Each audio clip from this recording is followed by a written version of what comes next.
sampai duri yang menusuk tapak kaki.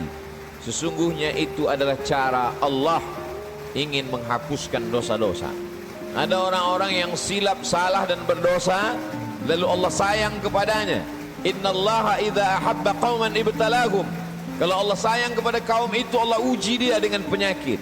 Lalu Allah bersihkan dia hatta yamshi 'alal ardi makanan alaihi khati'ah, sampai dia berjalan di atas muka bumi tidak lagi ada dosanya walaupun sebesar debu.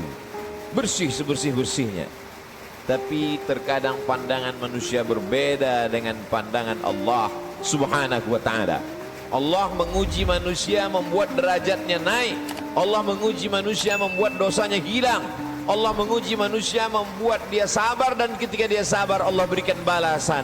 Innama yuwaffas sabiruna ajrahum bighairi hisab. Balasannya tidak dapat dihitung oleh manusia. Tapi kemudian manusia memandang inilah orang yang terlaknat karena sering sakit. Inilah orang yang terlaknat karena selalu banyak kesulitan, kesusahan dalam hidupnya.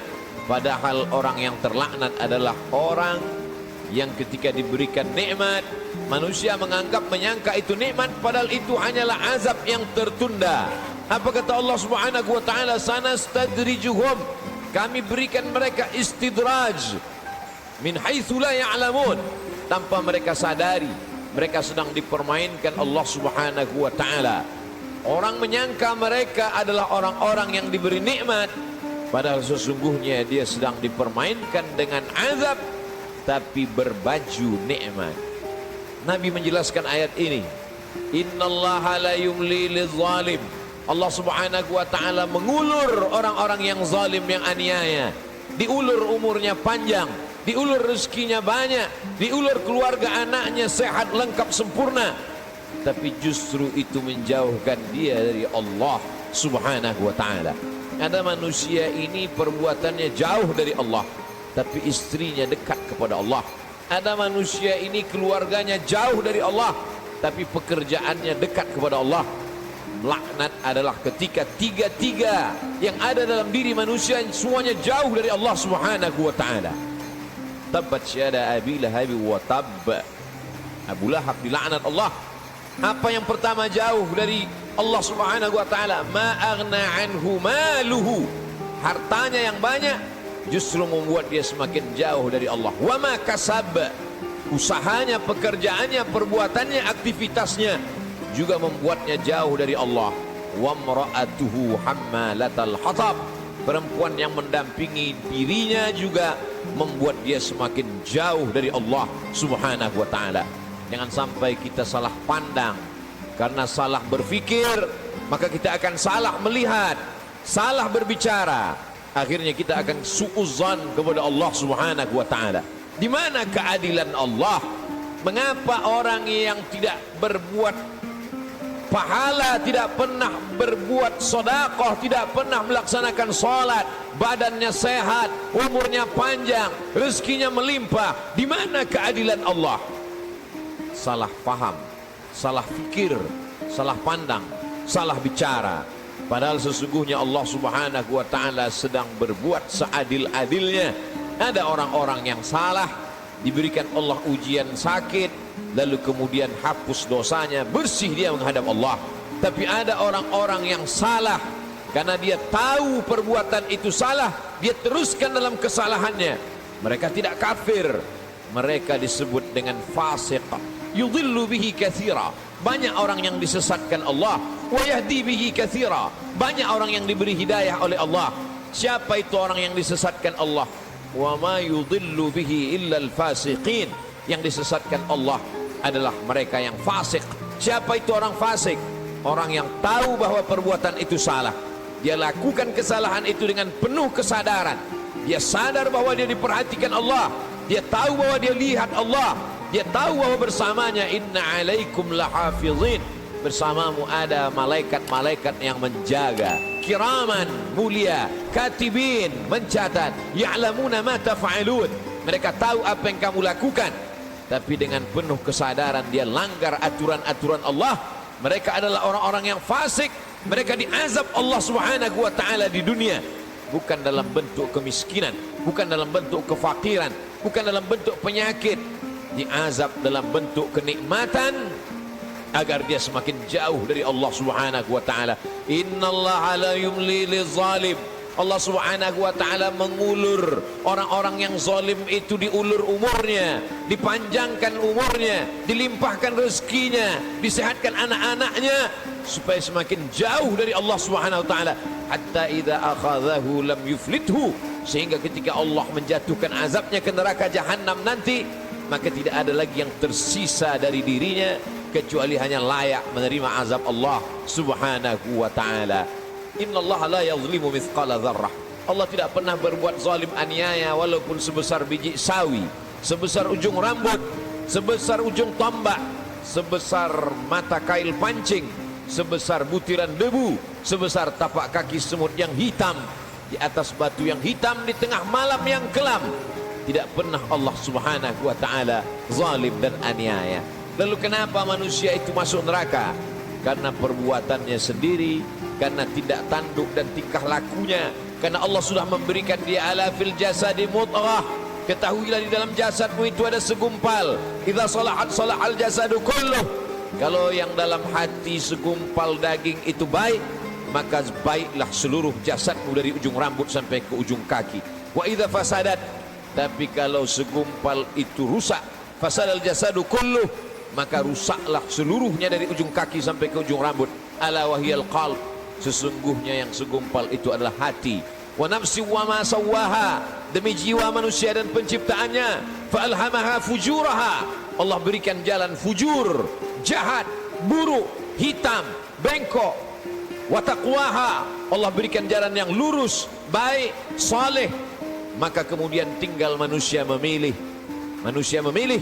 Qad aflaha man zakkaha, beruntunglah orang yang mensucikan hatinya, lalu dia memilih jalan yang diberikan Allah Subhanahu wa taala. Wa qad khaba man dassaha, rugi sia-sialah orang yang mengotori jiwanya, lalu dia mengotori dirinya, lalu kemudian dia kembali kepada Allah dengan pakaian dosa, lalu kemudian dia heran sendiri melihat dirinya di hadapan Allah. Ya Rabb, ma li hadzal kitab, mengapa buku catatan dosa amal perbuatan saya ini la yughadiru saghiratan, semua yang kecil-kecil, wala kabiratan, semua yang besar-besar, illa ahsaha, semua tercatat tertulis dalam buku yang nyata. Allah Subhanahu wa taala berkata padanya saat itu, Iqra, bacalah. Di dunia kita diperintahkan membaca Al-Quran bersama para kiai, guru, abaib, alim ulama. Kita diperintahkan membaca kitab-kitab. Tapi saat itu kita diperintahkan Iqra kitabak, baca buku catatan amalmu. Kafa bi nafsika al-yawma 'alaika hasiba, cukuplah itu sebagai alat untuk menghitung segala perbuatanmu. Tapi saat itu apa daya, apa yang dapat dilakukan manusia? Penyesalan tak lagi bermakna. Saat itu dia hanya dapat mengutuk dirinya. Saat itu wasiqal ladzina taqaw rabbahum, orang-orang yang takut kepada Allah, maka dia akan digiring dibawa ilal jannati zumara, masuk ke dalam surga berjamaah. Sampai di pintu surga, apa kata malaikat menyapa? Salamun, selamat kamu, tibtum, kamu sudah berbuat baik, fadkhuluha khalidin, masuklah kamu ke dalam surga khalidin, kekal selama-lamanya. Mendapatkan salam dari pejabat, mendapatkan salam dari orang kaya, betapa bangga, betapa terhormatnya. Ini bukan salam dari makhluk. Salamun qawlan min rabbir rahim, salam dari Allah Subhanahu wa taala. Jibril pernah menitipkan salam kepada Sayyidatuna Aisyah Ummul Mukminin. Betapa senangnya mendapatkan salam dari makhluk yang tak berdosa, malaikat. Tapi ini salam dari Allah Subhanahu wa taala. Salamun, salam, bersih, suci, tak ada noda dan dosa. Min rabbir rahim, dari Allah yang tak ada kotoran, subhanahu, maha suci, wa ta'ala, maha tinggi dari makhluk. Lalu siapa yang mendapatkan salam dari Allah itu? Yang mendapatkan salam dari Allah juga orang-orang yang hatinya salam. La yanfa'u malun, hari itu tak ada guna harta, wala banun, tak ada guna anak, illa man atallaha, kecuali orang-orang yang datang menghadap Allah biqalbin salim, dengan hati yang bersih, dengan hati yang suci. Tubuh manusia penuh dengan kotoran. Tubuhnya dari daging, dari darah, dari tulang, dari kuku dan bulu, hancur busuk menjadi nanah, nanah menjadi santapan cacing tanah, kotor, bau, hina, rendah. Tapi kemudian dia menjadi mulia karena hatinya yang bersih mengingat Allah subhanahu wa ta'ala. Aneh, ajaban, manusia itu memang makhluk yang benar-benar aneh, diciptakan dari sesuatu yang kotor, rendah, hina. Lalu kemudian setelah ditiupkan roh ke dalam jasadnya, faqa'u lahu sajidin, semua makhluk-makhluk malaikat bersujud kepadanya. Lalu kemudian Allah subhanahu wa ta'ala mengujinya. Setelah makhluk bersujud kepadanya, maka iblis menggodanya. Tergoda dia dengan segala yang apa dia lihat di dunia. Semua yang dia pandang menggoda, semua yang dia dengar juga menggoda hati kecilnya. Tapi ada orang-orang yang diberikan Allah subhanahu wa ta'ala istiqamah. Alladzina qalu rabbuna Allah, mereka berkata Rabbku Allah, summa istaqamu, setelah itu dia istiqamah, maka Allah berikan balasan, tatanazzalu alaihimul malaikah, turun kepada mereka malaikat. Apa kata malaikat? Berkata, alla takhafu, jangan kau takut, wala tahzanu, jangan kau sedih. Karena memang penyakit manusia hanya dua saja. Yang pertama takut, yang kedua sedih.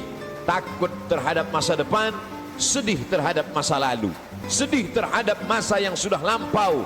Ada kekhawatiran, ada kecemasan yang berlebih dalam diri manusia untuk melihat masa depan. Cemas yang berlebih itulah yang membuat naik tensi darah. Cemas yang terlalu berlebih dari batas normal itulah yang membuat naik jantung koroner, diabetes dan lain sebagainya. Tapi orang-orang yang istiqamah, dia selalu berada dengan Allah subhanahu wa ta'ala. Masalah hidup ini besar, tapi dia berharap kepada yang maha besar. Allahu Akbar. Masalah hidup ini hebat, tapi dia mendekat kepada yang maha hebat. Allah Jalla Jalaluh, mulia. Tidak ada yang lebih mulia daripada Allah subhanahu wa ta'ala. Semua yang bersama dengan Allah, maka Allah akan membersamainya. Orang-orang yang diuji itu selalu merasa bersama dengan Allah, maka kemudian Allah membalasnya, innallaha ma'as sabirin, Allah bersama mereka. Ayatnya tidak berkata innas sabirina ma'allah, orang-orang sabar bersama Allah, tapi Allah lebih mendahulukan dirinya. Aku bersama mereka, kata Allah subhanahu wa ta'ala. Ana inda husni dhanni abdi bi, aku menurut prasangka hambaku kepadaku. Idza dzakarani, kalau dia mengingat aku, menyebut aku, fi nafsihi, dalam dirinya sendiri, dzakartuhu fi nafsi, maka aku pun akan menyebut, mengingatnya sendiri, kata Allah subhanahu wa ta'ala.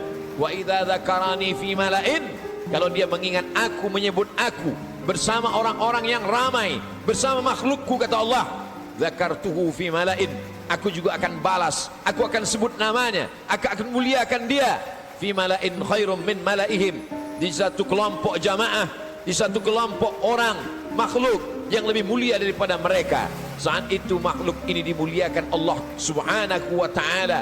Majtama'a qaumun fi baitin min buyutillah, sekelompok orang berkumpul di rumah Allah, yatsluna kitab Allah, yang dia baca adalah firman ayat-ayat Allah, wa yatadarasunahu fima bainahum, dia kaji isinya dalam kajian tafsir, dalam kajian fikih, dalam kajian hadis, dalam kajian akhlak, dalam kajian usul fiqh.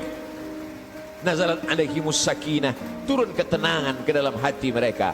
Hati bukan punya kita. Qalbul mu'min baina asabi'ir rahman, hati orang beriman seperti uang logam yang dipermainkan di jari jemari. Begitulah Allah subhanahu wa ta'ala kuasa untuk membuat hati yang sempit menjadi lapang, untuk membuat hati yang susah menjadi senang.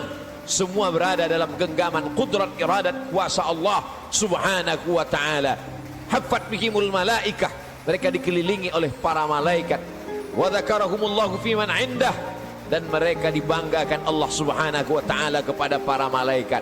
Ketika Allah menciptakan manusia, apa kata malaikat? Ataj'alu fiha, untuk apa kau ciptakan mereka ya Allah? Ataj'alu fiha man yufsidu fiha wa yasfiku dima, mereka hanya akan berkelahi, berperang, menghancurkan negeri. Lalu apa kata Allah subhanahu wa ta'ala? Menjawab dengan kata-kata kalimat rahasia, inni a'lamu ma la ta'lamun, aku lebih tahu apa yang kamu tidak tahu. Kata-kata firman Allah terbukti karena dia maha benar. La yatihil batilu min baini yadayhi wala min khalfih, tidak ada kebatilan dari depan, belakang, atas, bawah, kanan dan kiri. Maka Allah tunjukkan ada sekelompok manusia yang ketika kata-kata orang lain kotor, nista, najis, yang keluar dari mulutnya adalah subhanallah, walhamdulillah, wala ilaha illallah, wallahu akbar. Ada sekelompok manusia ketika hati manusia mencaci maki, mengutuk Allah, mengutuk nasib, mengatakan tidak adil takdir Allah, tapi ada manusia yang ridha menerima ketetapan Allah subhanahu wa ta'ala. Orang-orang yang ridha, orang-orang yang istiqamah, maka Allah balas mereka, alla takhafu, tidak lagi ada rasa takut dalam hatinya, wala tahzanu, maka kosong hatinya dari sedih. Setelah hati itu hilang rasa takut dan rasa sedih, lalu kemudian ditanamkan Allah kebahagiaan dan kesenangan. Wa absyiru bil jannati allati kuntum tu'adun, berbahagialah kamu mendapatkan nikmat surga yang dijanjikan Allah subhanahu wa ta'ala.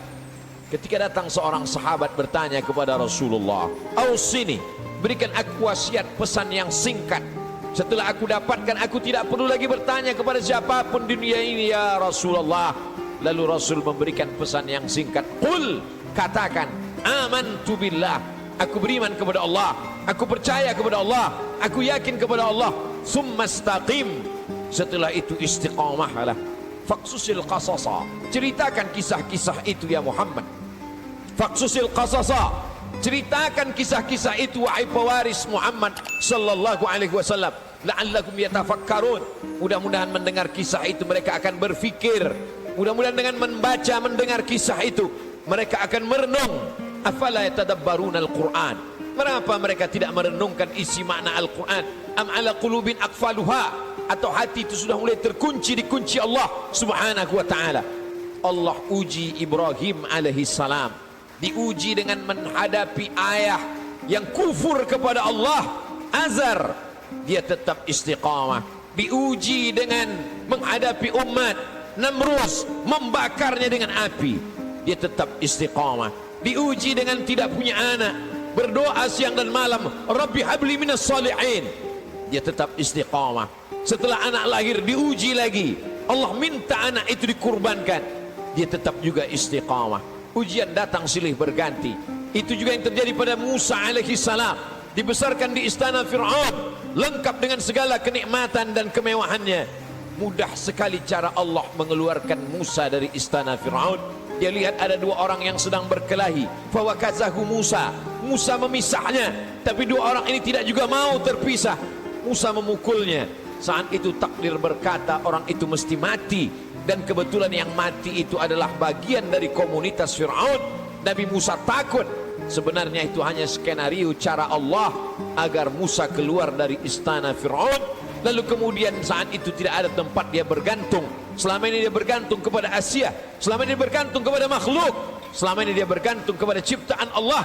Allah lepaskan manusia dari segala ikatan agar hati itu hanya bergantung kepada Allah subhanahu wa ta'ala.